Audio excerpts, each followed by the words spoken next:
Blackstone Audio presents Robert's Ridge by Malcolm Macpherson.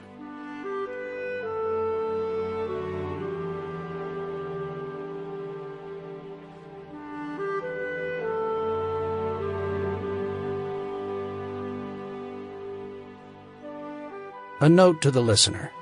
The following story is true. It takes place over 17 hours.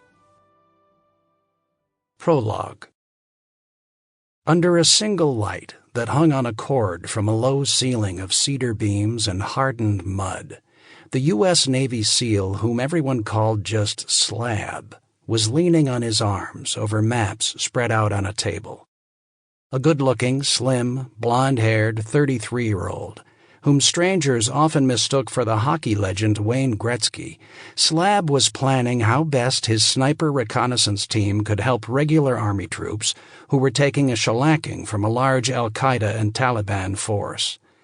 The sound of a gas generator blew through a window.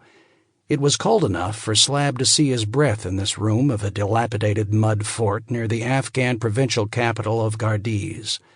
Slab and his team had shuttled down from Bagram Air Base that morning by helicopter to see how they could salvage the largest offensive yet in the war on terrorism, one that had collapsed only 10 minutes after it began.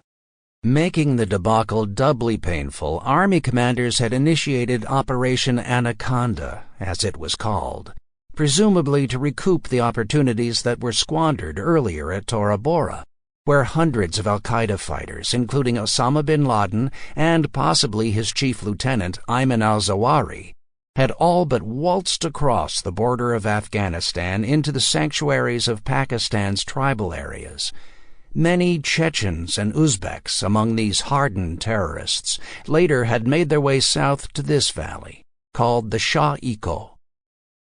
The original plan for Anaconda had called for the use of American and friendly Afghan troops to hammer Taliban and Al Qaeda forces, known to have regrouped in the valley in force for the winter, into a steep wall of high mountains. American troops would serve as the blocking anvil against which the routed enemy would be crushed, in theory. But the hammer never swung. It fled from the battlefield under lethal friendly fire from a U.S. gunship, from a shocked reaction to a softening-up bombardment that fizzled, and by ferocious mortar attacks by an enemy that was not going to be easily routed anywhere, much. Sample complete. Ready to continue?